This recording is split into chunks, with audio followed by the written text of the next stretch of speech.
natureza do tempo. Por Leonard. Alguns anos atrás, pesquisadores interessados na percepção subjetiva do tempo conseguiram fazer com que voluntários fossem amarrados a uma plataforma, içados a uma altura de 30 metros e jogados numa rede, num parque de diversões em Dallas, Texas.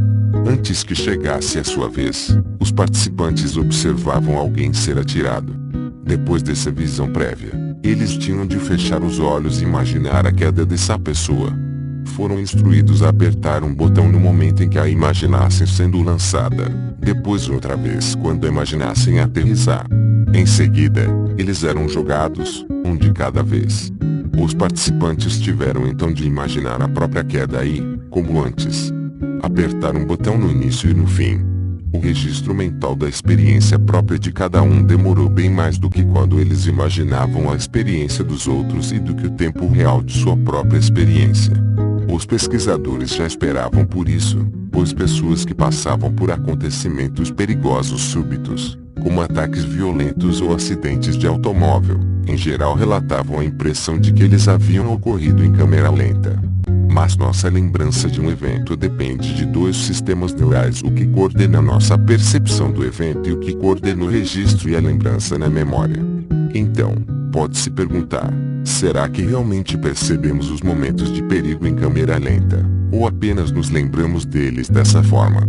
Temos uma só sensação de tempo que se distorce, ou o relógio da nossa percepção do evento anda no ritmo normal, enquanto o relógio da memória anda mais devagar?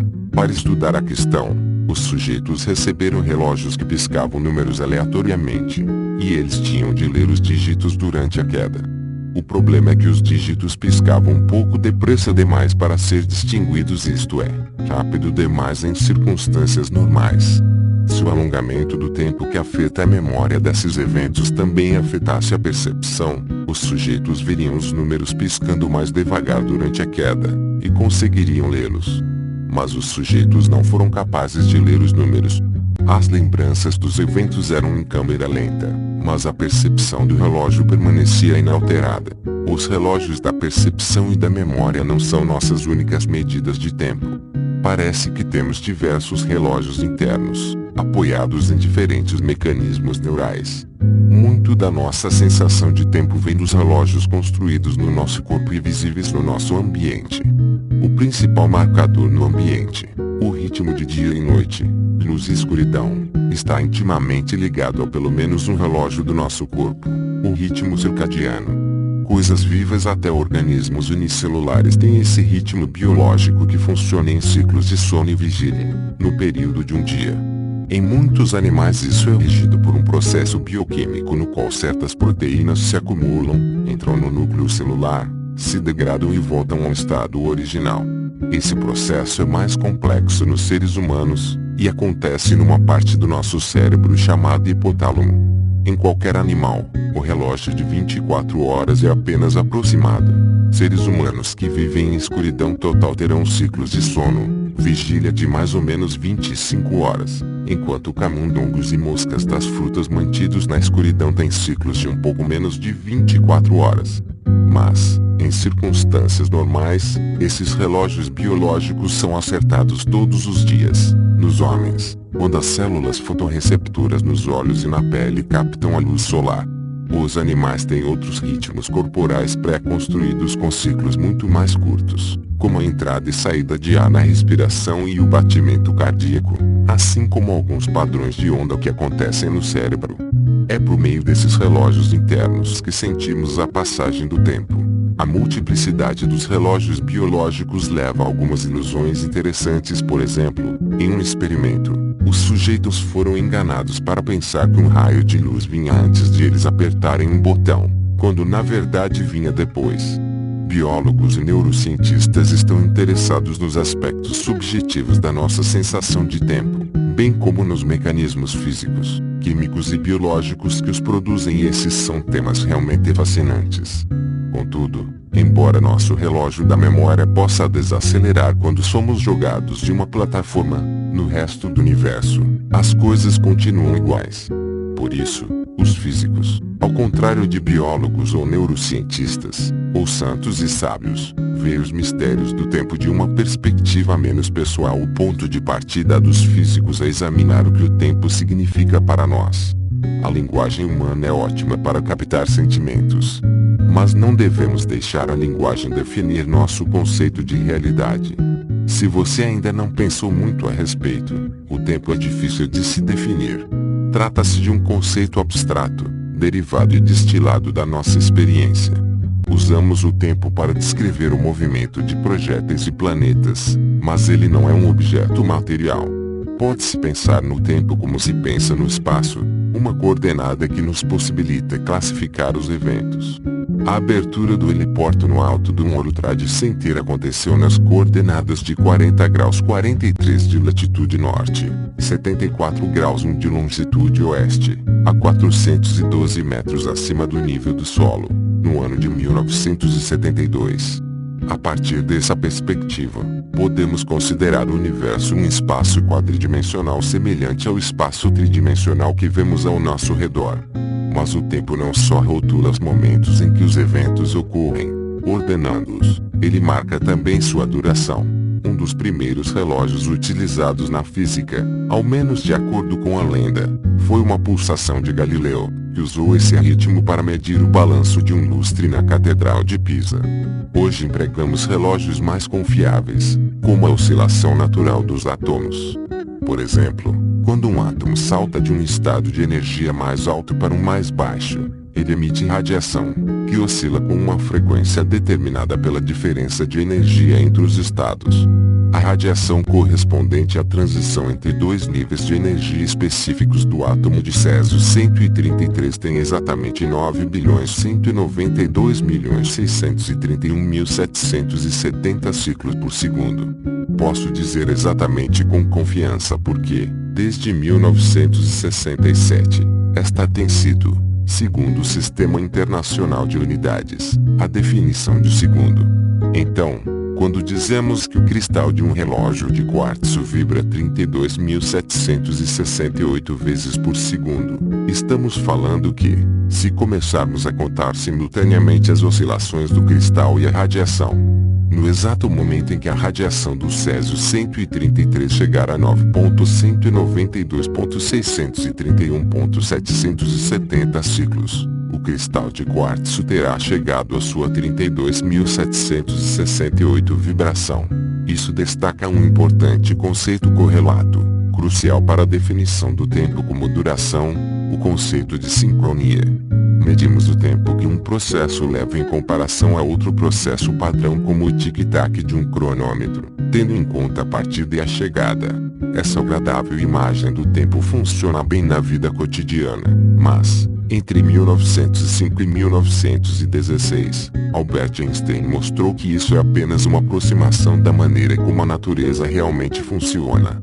A aproximação opera muito bem se você não medir o tempo de forma muito precisa, se considerar que os objetos se movem muito mais devagar que a velocidade da luz, e que estão em um campo gravitacional não muito mais forte que aquele vivenciado por nós na Terra. Mas, na verdade, Einstein mostrou que esses conceitos sobre os quais a nossa ideia de relógio se baseia, em especial a sincronia, e mesmo numa ordem fixa de eventos, dependem do estado do observador e ele não estava se referindo ao estado emocional. O fato de dois eventos percebidos como simultâneos por alguém poder ocorrer em tempos diferentes da perspectiva de outro observador talvez pareça esquisito ou errado. Quem sabe ele nos ajude a observar o mesmo efeito em relação ao espaço. Vamos imaginar uma pessoa no corredor de um avião quicando uma bola no chão. O passageiro vai dizer que a bola bateu no chão no mesmo ponto, todas as vezes. Para um observador no solo, no entanto, a bola não estaria voltando para o mesmo ponto, mas traçando uma linha pelo céu a mais de 750 km por hora. Os dois observadores estão certos, de seus respectivos pontos de vista. De forma análoga, diferentes observadores podem discordar sobre eventos que acontecem ao mesmo tempo, e, se os observadores estiverem se movendo a certa velocidade um em relação ao outro, essa disparidade pode ser incrível. Esse é um aspecto importante para nossa futura análise da natureza da realidade. Por isso voltaremos a ele adiante. A impossibilidade de observadores em movimento concordarem quanto à simultaneidade significa que os relógios podem discordar, e que diferentes observadores podem divergir quanto à duração dos eventos. Os árbitros que trabalharam no livro Guinness World Records 2010 viram o mais rápido comedor de cachorro-quente do mundo devorar 66 sanduíches em 12 minutos. Mas algum observador que passasse voando em alta velocidade teria achado que o banquete durou muito mais. De acordo com a relatividade, cada relógio mede seu fluxo de tempo local, e observadores que se movem em relação um ao outro, ou que estão em campos gravitacionais diferentes, vão constatar que seus relógios não coincidem. É possível pensar num relógio como uma espécie de odômetro do tempo. Um odômetro mede a distância percorrida no trajeto entre um evento e outro, enquanto um relógio mede a duração de tempo transcorrido entre os dois. A distância medida por um odômetro depende da diferença das coordenadas espaciais entre os dois eventos, como suas latitudes e longitudes, e do trajeto percorrido pelo odômetro para chegar do primeiro ao segundo. De acordo com a relatividade, o tempo entre dois eventos medido por um relógio depende também do trajeto do relógio entre os eventos. Por exemplo, vamos supor que duas gêmeas de 15 anos tenham assistido à inauguração do World Trade Center em 1972, mas logo depois uma delas foi raptada por alienígenas e partiu num foguete muito veloz, talvez até passando por perto, mas não perto demais, do poderoso campo gravitacional de um buraco negro. Se a gêmea abduzida fosse devolvida à Terra para se reunir à irmã na inauguração do World Trade Center Memorial, em 2013, a irmã que ficou na Terra teria 46 anos, enquanto a irmã abduzida só estaria com 16 anos.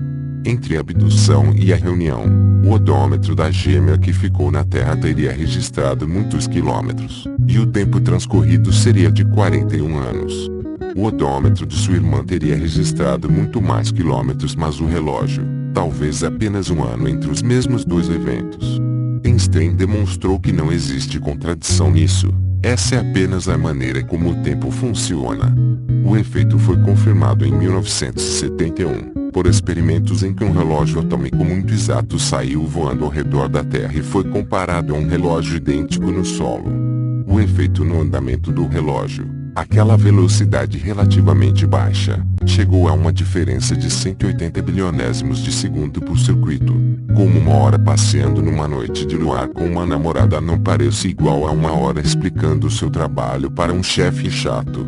Ainda bem que dispomos de nossos confiáveis átomos de césio, cuja luz passará por 330934743720000 ciclos a cada hora, independentemente do nosso estado de espírito. Tanto o biólogo quanto o neurocientista e o físico concluem que o tempo depende do observador, mas por diferentes motivos. Para o físico, o tempo depende somente do movimento e da gravidade, e temos fórmulas matemáticas que levam em conta esses importantes fatores. Isso permite que eles façam a correspondência, para frente e para trás, entre os diferentes relógios dos observadores, sem qualquer predisposição advinda dos sentimentos dos observadores que entram nas fórmulas da física. Quando os seres humanos desaceleram o passo para sentir o perfume das rosas, as moléculas de damascenina beta, que transportam o cheiro, continuam em seu movimento sem ser afetadas pelos nossos desejos subjetivos.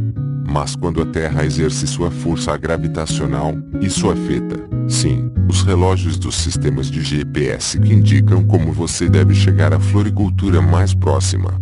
É assim que a natureza funciona, e é por um presente da natureza, ainda que possa ter sido um presente aleatório, que evoluímos para nos transformar em seres com mentes que conseguem compreender essa diferença.